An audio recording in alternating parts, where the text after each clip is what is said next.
แล้วอะ ดำก็เลยดีกว่า what does Black want? He just wants to push his pawns forward and start opening up White's king. Is this the tale of the match, though? I feel like Grishuk has shown the most class throughout the 3 games overall. It seems like maybe he's played a touch better. Of course, Arvin did dominate the second game up until the time scramble where that's true. Maybe he messed up the strategy. You know, maybe he should have been just trying to win on the board instead of only on the clock, as it ended up happening. But yeah, now Arvin's about to equalize on the time, and Grishuk wins on a draw or a win. He's super happy about this game situation right now. He's got to be happy here. Very, very confident. Grishuk. Queen to e3. Played by Arvin, I think just supporting that third rank, but now Black has a lot of options. เดินไงก็ไม่ชอบตรงนั้นแหละ AI เดินยังไงก็แบบ developing มีแต่มุกเย่ๆ There you go. Beautiful. And now this bishop lasers against this white king, targeting this c2 pawn that is covering this white king. I love the black pieces here. Ideal scenario for Grishuk in this must win or draw game. Right now it's kind of just one-way traffic. Like Black is attacking and White hasn't made any progress on the king side since he pushed h4. It's just been completely shut down, and I think this is Grishuk's edge. You know, I feel like his understanding is just a little bit better than Arvin. Arvin maybe a little bit better on the tactical side. So once the game opens up, though, that's where Arvin, he's going to find his chances. So far, it's a very dark tunnel with no light at the end of it right now. How does White recuperate this position and maybe he's answering my question. There's a bit of a desperation, but he has to try something. I think he wants to break with g4 here at some point. And now Grishuk takes with the pawn. เป็นบิชอป Oh my God, we're seeing ไม่ได้กินแรกด้วยนะเป็นเอาเบี้ยมากินแบบบังไว้ถ้าเป็นบิชอปเดินไปก็หนักกว่าเดิม Yeah, เมื่อกี้ไม่จำเป็นต้องเทรดอื่นเลยก็ได้ใช่ปะเพราะว่าเอาเรือมาแบบเล็งหน้าเล็งควีนอะ Pawn takes on f6. All of us would just take with the bishop to just keep that diagonal open. He takes with the pawn to keep his king safe. Now he can push f5 at any moment and just open it up. Finally opening up this white king's castle. Wow. How is white supposed to react to such a question? It is such a strong move. Normally you plays pawn take push past a3 or take once and push past, but the lines are opening up here. f5 is coming. I love this pawn move f5, opening up that dark square bishop along the line. Again, we see bishop versus knight, the classic imbalance, but ไม่อะไรควีนต้องควีนถอยปะ equal on the clock. ควีนถอยแล้วก็เทคหน้าคิง Just football, just having the initiative. Grishuk is the only one taking shots at the goal. Arvin just completely defending. Was that a good analogy? You're the แล้วก็เป็นบิชอปกินเบียร์ final we're seeing right now. Absolutely. ถ้าเรือกินก็จะโดนควีน And กิ now น black ปะ is up a full pawn in this position, even though Engine says it's much more than a pawn up. It's completely crushing. ใช่เรียนเบียร์ด้วย I mean, the bishop on d4 is super strong. You can advance a c pawn to solidify that bishop in the center of the board. I think that's a move we're definitely going to see soon. Then the rooks come in. Just rook a b8, very simple, very annoying threat, attacking this b pawn that's on an open file. And look at White's playing the king side. No open files. Knight takes pawn on g6, pawn takes knight, and then queen c4 check, winning back that piece sacrifice. Yeah, it's a good point. Maybe knight takes g6, maybe black had some response to that. Exactly. Rook to a5, just ignoring that sacrifice, and it was completely winning with that double attack. จะ activate หน่อย Rook a5 is a nice move. Yeah, Rook a5 is a great idea right now. This position, speaking of which, the rook, once on a5, can do what we call a rook lift and can perform an attacking motion on the king with a pin threat. But that's so weird. Rook a5 would be such a crazy find. I'm expecting a rook to b8 here, maybe pawn to c5, just like secure the bishop. But he's keeping his rook on a8, so maybe he has some ideas of rook a5. Yeah, because now, Arvin showed the triple stack in the last game, so now that might be on his mind. Grishuk maybe wants to give Arvin a taste of his medicine. Rook a5, rook b5. And then how do you defend b2? Very, very difficult. Knight will have to drop back, then the c pawn starts running up the board. Rook to d1, c5, there we go. Cementing the bishop. The bishop is immortal on d4. Centralizing and attacking this ผม queen. คิดว่าน่าจะเล่นควีน b7 เพราะว่าถ้าเล่นควีน b7 อ่ะมันยังครีเพชเชอร์ตรงบิชอปตัว b2 อยู่ใช่ไหม ใช่ b7 คือมันจะมี b7 กับ b5 Where is this knight gonna move? แต่ว่า b7 มันยังเพชเชอร์ b7 b2 เลยถ้า b5 if it's not อาจจะอยู่ solidified ใกล้กว่า in its square, it can be flimsy and thus has to move very fast. And keep in mind, Black only needs a draw in this position. He's winning on the board. มาอี3ไปเพราะว่ามาอี3เนี่ยการเบี้ย is a massive favorite to win this match. Right now, it's basically been all Grischuk in this game. Queen T7. He could have taken the knight, but he doesn't want to. His bishop is just such a strong piece. Look at this queen, maybe sliding over to F6. Oh, he takes a second pawn. Yum, yum, yum. Yummy, yummy. Yeah, lunchtime coming up soon. You know, he's okay. Now he's 2 pawns up. Now he's 2 pawns up. But you know what? Zach, he still has to win the game, right? He can't just like keep playing and keep. Arvin's gonna speed it up, and we saw what happened in the last game, right? You don't want to get into a time scramble with Arvin. That's a fantastic point. Grishuk has incentive to wrap this up right now. Close the game out จริงๆเต็งตรงนี้มันแทบผมว่ามันจะพลาดไม่ได้หรอกก็เลยเอาเสมอเล่นเอาชนะได้เลย เล่นเอาชนะไม่เล่นเอาเสมอแล้วตอนนี้ทำไมว่าแค่เสมอก็พอ เสมอก็คือชนะไงเพราะว่า I actually really like how Arvin has ใช่แต่ว่าถ้าชนะได้ก็ชนะไปเลย which is basically the best square for the knight in this position. It's untouchable. None of the black pieces can challenge the knight. He's defending his main weakness on b2. And Engine says black is completely winning, but it's like it's really not that straightforward to break through. And we're not seeing it either in his body language that he's very angry at himself or he has emotion. No, he's completely locked in despite basically virtually getting crushed in this position. Yeah. And look, Arvin now down almost 50 seconds on the clock. He's not happy with the position at all, but still, Grishuk is going to have to show some absolute focus here to leadership on d4 so strong, pinpointing on that b2 pawn, putting some eternal pressure on the white position, and just can't be told what to do. I know it'll be interesting. I don't think this is going to happen because I think as chess players, they want to win on the board. But like if Grishuk just like puts his queen on f6, just goes king g7, king g8, king g7. I mean, white can't move. White has no play. I love the utopia you're drawing up. Why don't we just put all our pieces on the perfect squares? Because black has that time in this position to do so. Yes, and the draw odds. He doesn't have to win the game. He just needs to not lose. But whenever you play not to lose, that's generally a bad strategy. เล่นควีน F6 ได้แล้ว This ก็ was เป็น a รีด just for Grishuk. Maybe that would have been more in his interest. Yeah. F6 okay, there. Black's pieces are perfectly placed. เพราะว่า Everything is เรือ hitting เช็คไม่มี b2. ผลเลย Now maybe he starts to run the h เรือ pawn เช็ a ค little แค่ bit, เข้า start ทาง to ขวา play on the king จ side. บเลย It's really up to white to show like how is he going to do anything here. Arvin's the one that has to win the game. Black is up 2 pawns, but other than that, there is no clear striking win here. G4 Oh, maybe there is now. There's G4. Okay, there's Arvin lashing out. He realized like he just can't sit back and wait. He's the one that's going to flag. But objectively, any drama like this is always good for black.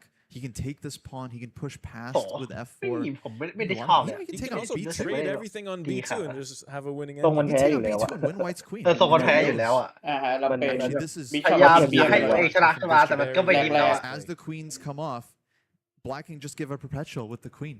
Right? Oh, Queen is going to have so many Secure the checks. victory easily. No, I think it's actually it's just totally over. It's just game over. I mean, just from a match point of view. I mean, he's winning completely on the board, but just from match point of view, this is almost resignable for white. There you go, queen against 2 rooks, but Grishuk has a massive 2 เรือเจอ1ควีนแต่ว่าเบี้ยเยอะกว่าแล้วก็เช็ค Of a mouse slip, like we saw in the first game. เขาก็กินเบี้ย There's no way for black to lose this. There's truly, I mean, you can't even set เวลา up a แบบ mate against the เวลา king. ไปร้าน and Grishuk เช็ค is doing well on the clock too. It is completely He's up on the clock, overlooking. and yeah, I think he's just going to offer a repetition here because ลูกรอนะเนี่ย แล้วก็ถ้าทำเสมอก็ได้นะ ไม่ได้นะ he needs from ไม่ this ได้เสมอ position. He doesn't have to win. He can just keep giving ผมว่า checks. จะขี้เกียจ ยอมเมดเลยวะยอมปล่อยเมดเลยรู้อยู่แล้วว่าเต็งจะ Oh, แพ้ he won by checkmate. เรียบร้อย Wow. So we got a queen mouse slip. We got a จริง checkmate. ๆแล้วเมื่อกี้กีชกได้แต่ว่าอยากไล่เมดก็เลยนั่งเช็ครัวๆบอกเมดให้ยอมเมดก็ได้ไม่ต้องเสียเวลา Grishuk making it to the winners bracket. Congratulations. เพราะว่าเขา พี่แม็กพรุ่งนี้ครับพี่แม็กพรุ่งนี้ Grishuk advances Arvin. He's not out yet. He will have another chance in the lower bracket. But น้องขั้นกับน้องนนท์คิดว่า8 คนเนี่ยใครจะได้เป็น at the EWC. โอเคครับกลับไปอีกช่องของเรากันช่อง A ใครจะได้เข้ารอบ They need the club championship points. Yeah, it's so ก็ต้องรอดูครับ tied for fourth and only 50 points away from clear third. So there's 3 teams that are essentially tied if you want to รอ call ดู it that. อีกคู่อ่ะคู่ต่ออ่ะดูว่าผลมาประมาณไหน It's going to be huge for Virtus.Pro. So what makes Wei Yi, let's go back to him, so good? Because obviously in this matchup he leads. I understand different formats, and that's a great point of perspective. But Wei Yi clearly is here for a reason. Why is he such a great player, and why does he deserve to be on the EWC stage for the second year in a row? Wei has always been known sort of as a prodigy, and he was one of the youngest players ever to become a grandmaster. แต่พูดถึงจริงๆคู่สอง On top นี่ of that, ถื he's อว่า also เป็นคู่เดือดอยู่ insanely นะ tactical. He's a brilliant, เพราะว่า brilliant chess player. Yeah, สอ he's ง one วัน of those นี้ players that เป็น he's been ดี around กรีระ forever, ดับ and yet he's not that old. He แคน reminds ดิ me เด a ต little ทั้ง bit คู่เลย of นะ Grandmaster Aravind, who's here, who is a grandmaster from a เว very, ยี่ very จะมีวิเคราะห์บิลเลียนมูฟย้อนหลังไว้เหรอครับ success. They haven't quite gotten to that world championship level, but they're always sort of, ไม่น่า hanging ไม่น่าจะมีความรู้ไปทำเหมือนแบบห้องเมืองนอกเขาทำนะ never gone away, and so ไม่รู้สิคือ you know บิลเลียน they're เมื่อกี้ waiting มัน for their เป็น big เพราะว่ามัน moment ไม่ in ไม่ถึง chess. กับบิล If เลียน either of them เหมือ were น to เดิม win เพราะ this ว่า entire event, that เมื่อ would กี้ be หลัง probably จาก the ควีนเทคแล้วมันมี pinnacle of their career. มา All right, เท it's ค going to be a เช็ค fun ใช่ไหม one. Another matchup มา about เทค to เช็ค go เรา down. ก็ Will คือ it เลือก head กิน into ควีน Armageddon? เพ Well, ราะ it's ว่า up ควีน to the competitors มันเช็ค decide. Let's head to the stage. ภาษาหมากรุกเขาเรียกว่าบิลเลียนสีแดงกับ It น้อง is นนท์ time for match number 2. Our first match is Billion Fidel. over. First match, first Armageddon. You know everyone is fighting tooth and nail to access that main bracket. But now big match coming up, Rob. Big match coming up. ตอนนี้ก็ฝากนั่งไปก่อนนะครับขอไปเข้าห้องน้ำก่อนไปหยิบน้ำก่อนนะ As we have Andre ไม่หรอกครับเพราะว่าจริงๆแล้วพี่ฮันไม่มีเวลานั่งดูบิลเลียนย้อนหลังเลยเพราะเดี๋ยวพรุ่งนี้ก็หนีไปทีเอแล้วทิ้งให้พวกผมอยู่ แต่พรุ่งนี้ผมหนีไปเซียแล้วครับแล้วก็ปล่อยน้องนนท์กับไอ้น้ำตามยถากรรม Wei Yi has yet to lose a game to Andre Yesepenko. You know what? If there's anything, this is week 6 of Esports World Cup. You and I have been there for 6 weeks now, and we've seen plenty of demons being defeated, plenty of storylines where someone finally defeats his arch enemy on this stage. There is no เนี่ย better ไหน stage ๆก็เดี๋ยว to เดี๋ยว make จะ it พาก happen. เกตให้จบแล้วพาก พาก EWC เสร็จก็ไปพากซิงคิวครับต่อ dogs, ladies and gentlemen, because he actually broke the record ซิง and คิว became ซิง the คิวครับ youngest ก็ player ever to แต่ reach a EWC จบประมาณ 2700 rating, breaking ดึก Magnus ๆใช่ไหม Carlsen ก็ record at ซิงคิว only ครับเริ่มประมาณเที่ยงคืน 15 พอ years ดี old. Damascus, what the hell were you doing at 15 years old? Playing football? Yeah, not much. Exactly. Yeah, We see where that got you. Okay, now that said, ladies and gentlemen, this match is, of course, a clash of the titans. As we have Team Nemesis going head-to-head with Virtus.Pro, there is a whole lot on the line. A whole lot on the line, and remember that these two, they were at EWC last year as well, and they finished at the same position, 9th to 12th, so they want to get back into that bracket and to do better than last year.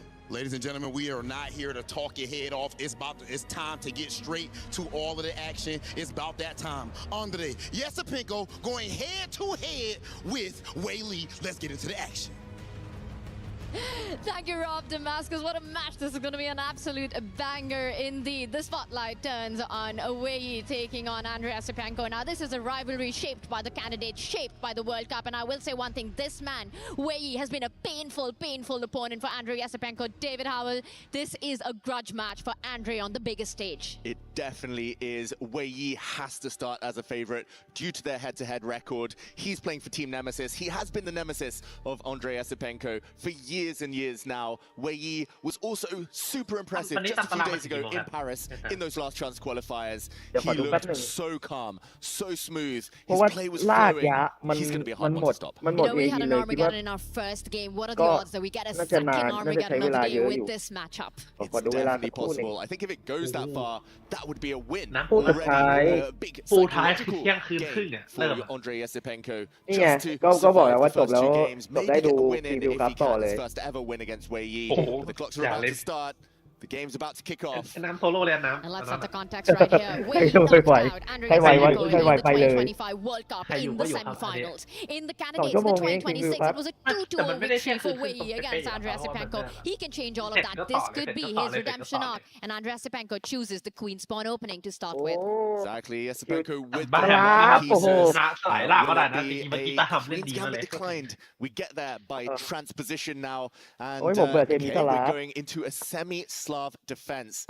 And here, Black has created a triangle of pawns on the light squares in the เปิดที่ไร center. Rock เล่นทีไรเจอ solid ทุกที stuff. เนี่ยเวลาเล่น But ก็ต้องคาดหวั this งอยู่แล้ว game ครับ does ไม่ explode a เป็ bit นคน later นี้เล่น when there ค่อน starts to ข้าง be แบบ exchanges แน่นอยู่ in ละ the เล่นแบบ center of the board. ระบบที่ค่อนข้าง Slow build up เล่ for นเอาเส now มออยู่แล้ว as แต่ Wei การ Yi, I ที่ think he's happy to นั่น neutralize คือ this เฮ้ย first นั่น black เซฟิ game. สลับก็เลยไม่ได้แปลกใจ He เท่า will ไหร่ aim to win the next สำหรับ one ผม of ว่า white. ได้ And he's a player who can be so incredibly tricky and attacking way. So with the white pieces, he's going to be a menace and nemesis for sure. But Andrei Asipenko, he has to find his chances, starting with white. First, we see a lot of development, and finally making the plan clear. It's going to be on the queen side, on the left flank, that Andrei will strike first.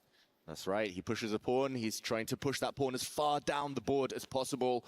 As that would gain space, it would create some pressure along the way, create some big decisions for Wei Yi.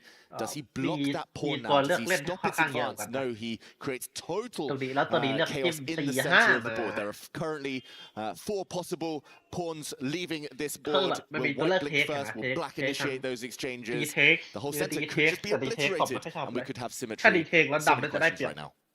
So many questions, such little time for Andrei Asipenko to make a decision. Complete tension, a face-off at the center of the board, which will determine the narrative for the rest of the game right now. Does he trade? Does he play more development moves? No, he doesn't. He continues with his plan and tries to strike with A5. Black can now capture 3 different pawns. You can capture 2 pawns in the center. You can capture that one that just fell off the board. Black is now a pawn up, but Black's pawns on that left flank, the A pawns, they're both isolated, they're doubled, they're weak, they'll surely drop off a bit later. Black's bishop forced to retreat in the meantime, and Yesipenko will try to regain his pawn in the near future. This is so tense right now. I love it. I love the battle that Andrei has created with the white pieces. The black bishop falls back. The white bishop might move forward to target that A5 pawn next, putting maximum pressure. Not easy for Wei to hang on to that pawn right now. For Wei, the plan has to be to activate his light squared bishop as quickly as possible into the game. Exactly. He'll be aiming to do that. The first long think now from white. What is he going to do? He's definitely looking at all those captures. It's so much choice. That often slows you down when there's more to calculate, when you're trying to evaluate every single option at your disposal. A bit of a shake of the head from Yesipenko. เรือเทคอะไรตรงไหนครับน้อง First choice, he went back to his Delay first ปะเนี่ย instinct. Was going to drop off anyway, so Wei Yi says, "Okay, I'll advance. หมายถึงเรือขาวเทคเบียร์นะที่แทงขึ้นมาไม่อยู่เลย Decision time." I would say in this case, you want to keep that A file open. You want to keep the pawn closer towards the center of the board. I'd be surprised if Andrei picks up his pawn. Well, usually to pick up that pawn and capture with it. A rook takes pawn is what I'm expecting here, David. Definitely the most natural move on the board. เข้าใจ Yesipenko potentially wondering what to do if his knight gets hit. The white knight has stepped into enemy territory, into the black half of the board. A4 ครับเทคไป Any second. But there are counterattacks. White's dark square bishop is going to go hit the black queen potentially. You don't really want to step that white knight back to the edge. There we go. The counterattack. Black queen has to shift. รอรับเลยเพราะมันต้องขยับควีนหนี towards the center now. And the pressure, the tension continues in the middle of the board. Fantastic spot there by you, David. I love this idea that we see the knight going not towards the edge, but the center right there. I'm expecting the queen to move forward, line up on the A file, try to target that A6 pawn if you're Andrei Asipenko. Who do you think has won the opening battle in this one? Ooh, I think neither side will be too unhappy, but Yesipenko has to be at least a slight favorite. It feels like there's less at risk for him. If he wants, he can trade off all the pawns in the center. It's probably going to fizzle out towards equality. White's piece is slightly more active, I would say. Black's rook on the top left corner, a bit stuck. So we'll see. He is the one to initiate those exchanges. He didn't want that tension any longer. White blinks first. Tanya, how about yourself? Do you think Wei Yi is happy with the outcome of the opening here? เป็นหมากิน I'm going to go with what you said. I think for Andrei to have this A file open and a clear target A6 pawn. Notice how the bishop, the light squared bishop that Andrei has, is already eyeballing that pawn at the edge of the board. The rook and the queens are ready to line up as well. The big question right now with B3, which was under fire, do you trade or not? And Andrei says, yes, I want to get rid of Black's most active bishop in this position. Black's bishop in the center of the board is the one that he wants to trade off. Black can now keep it alive, gain a bit of time, keep back the rook, and then start maybe initiating trades, improving the black knight, bring that towards the center, and this should guarantee him a big position here. The one thing maybe to avoid is trading off on white's terms. A capture here would allow the white rook to step across, and suddenly there's a pawn, the black rook undefended. This serious pressure. ใช่มันจะมีบิชอปกินม้าถ้าบิชอปกินม้าคือมันจะมีดับเบิล It พอ does feel like Andrei Asipenko is the one first to put pressure